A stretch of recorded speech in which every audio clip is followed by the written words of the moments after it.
हर इंसान की इस दुनिया में 3 बेसिक नीड्स होती हैं। खाने के लिए रोटी, पहनने के लिए कपड़ा और रहने के लिए एक मकान। पहली 2 नीड्स जर्मनी में आपकी काफ़ी आसानी से पूरी हो जाएंगी, मगर ये जो तीसरी नीड है ये थोड़ी डिफ़िकल्ट है और इसकी स्ट्रगल के बारे में सिर्फ वही जान सकते हैं जो इससे गुज़रते हैं। और आजकल इस स्ट्रगल से गुज़र रहा है मेरा एक बहुत अच्छा दोस्त अभी फ्रॉम न्यू दिल्ली। अभी जर्मनी जब आया था जिस वक्त मैं आया था, यानी तकरीबन कोई 6 साल पहले। उसने यहाँ से ही पढ़ाई ख़त्म की, फिर जॉब स्टार्ट कर दी हैम्बर्ग में और अब उसकी जॉब लगी है डसेल्डॉर्फ में, जिसका मतलब है उसकी ज़िंदगी में ये तीसरी नीड फिर से जाग चुकी है। नीड एक घर की, एक छत की। और उसके दोस्त होने के नाते जो ऑलरेडी इस एरिया में रहता है, मेरा फ़र्ज़ बनता है कि मैं उसकी थोड़ी हेल्प करूँ। हाँ भाई, मेरी बात हुई है उससे। वो कह रहा है कि बस आ जाओ थोड़ी देर में। तो क्या रेंट बोला उसने, क्या क्या बताया उसने? फर्निश रूम में पूरा 250 यूरो दे रहा है उसको, बस पूरा फर्नीचर बहुत अच्छा रखा। फर्नीचर सारा कुछ है, 250 यूरो फर्नीचर के देने। और रेंट कितना है? 550 में वो इंक्लूडेड है बिजली और वो गैस? इलेक्ट्रिसिटी मिला के वो 600 मैक्सिमम। और जो वो है गैस? हाँ, सब मिला के 600। और कितना बड़ा अपार्टमेंट है? 40 स्क्वायर मीटर। 40 स्क्वायर मीटर तेरे बराबर ही है। मेरा तो बड़ा है थोड़ा।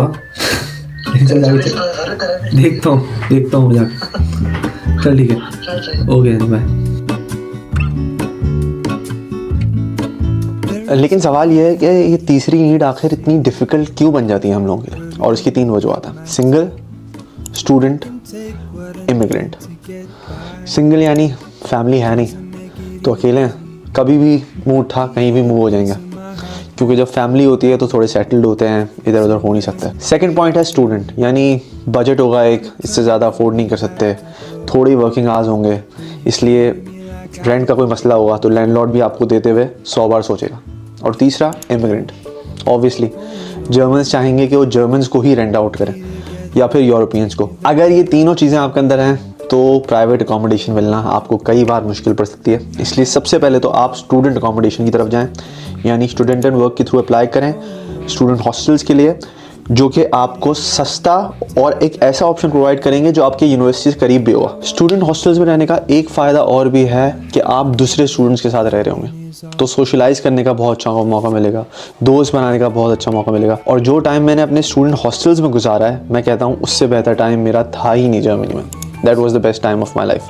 तो मैं हर किसी को रिकमेंड करता हूँ कि कुछ वक्त तो ज़रूर गुजारें स्टूडेंट हॉस्टल, क्योंकि उसके बाद ऐसा वक्त फिर वापस नहीं आने वाला। लेकिन यहाँ पे एक और बड़ी प्रॉब्लम हो जाती है। बड़े शहरों में यहाँ पे एक बहुत बड़ी वेटिंग लिस्ट होती है इन लोगों के पास, और कई बार अपार्टमेंट 2-2 साल तक नहीं मिलते, यानी 2 साल का आपका मास्टर्स है, 2 साल तक अपार्टमेंट ही अवेलेबल नहीं है, स्टूडेंट अपार्टमेंट्स। इस सूरत हाल में आपको प्राइवेट अकोमोडेशन की तरफ जाना ही पड़ेगा, और इसके लिए मेरे पास हैं आपके लिए कुछ टिप्स। तो सबसे पहले तो मैं आपको रेकमेंड करूँगा कि आप अपनी कम्युनिटी को अप्रोच करें, यानी फेसबुक ग्रुप्स पे जाएं, Pakistanis Indians in Germany, Indians in Berlin, जो भी शहर आपका है वहाँ पे जाएं और वहाँ पे पोस्ट करें कि आपको एक अपार्टमेंट की ज़रूरत है। और जो लोग भी अपना अपार्टमेंट या फिर शेयर करने पे इंटरेस्टेड होंगे वो आपको अप्रोच ज़रूर करेंगे, मगर प्लीज़ इस वक्त पे भी थोड़ा सा ज़रा कॉशियस रहिएगा।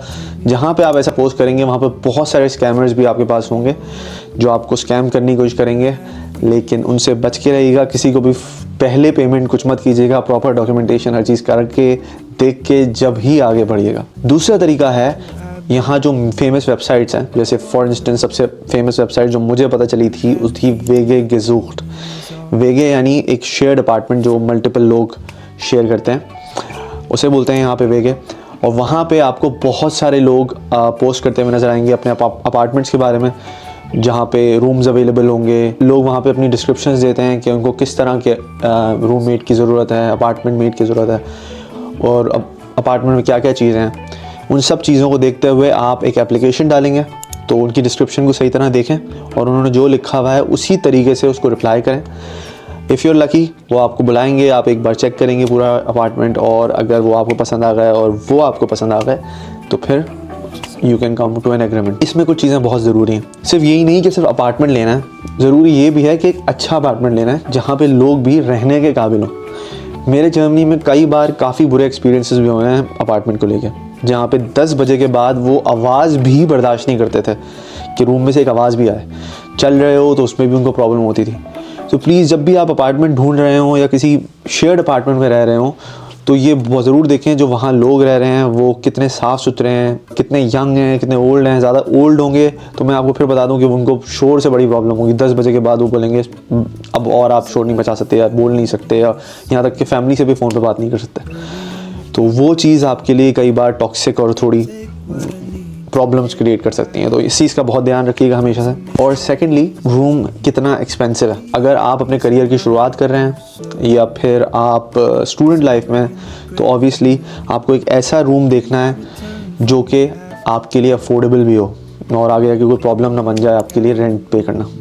क्योंकि जर्मनी में एजुकेशन तो फ्री है मगर इन चीज़ों के एक्सपेंसेस आपको खुद निकालने होंगे। और थर्ड, वो आपके लिए कितना करीब है आपके ऑफिस से और आपके यूनिवर्सिटी से। ट्रेन स्टेशन है उससे कितना दूर है, बस स्टेशन से कितना दूर है, कितने आसानी से आप अपनी मंजिल को जा सकते हैं उस अपार्टमेंट में रहते हुए। ये चीज़ बहुत मैटर करती है। और फोर्थ, सिटी सेंटर से कितना करीब है कि कल को जब वीकेंड के दौरान आप जब बाहर जाना चाहते हैं तो आप शहर के मेन अट्रैक्शंस में कितनी आसानी से पहुंच सकते हैं। या अगर आप लेट नाइट बाहर रहते हैं कभी तो क्या आपको वापसी घर आने में प्रॉब्लम तो नहीं होगी। ये सब चीज़ें बहुत मैटर करती हैं जब आप एक अपार्टमेंट देख रहे होते हैं जर्मनी में। और सबसे इम्पॉर्टेंट बात यह है कि आप इस अपार्टमेंट को अपना घर बोल सकें, जो दिन भर की थकावट के बाद आपको आराम दे, सुकून दे। क्योंकि जर्मनी में शुरुआत में ये दीवारें ही आपकी दोस्त होंगी और ज़िंदगी में अच्छे दोस्त बहुत ज़रूरी हैं। अगर आपको आज की वीडियो पसंद आई है और हेल्पफुल लगी है तो प्लीज़ इसे लाइक करें, कमेंट करें और इसे शेयर करें दूसरों के साथ, और मेरे चैनल को भी सब्सक्राइब करें। मेरा नाम अली रावल और मैं आपसे मिलूँगा नेक्स्ट वीडियो में।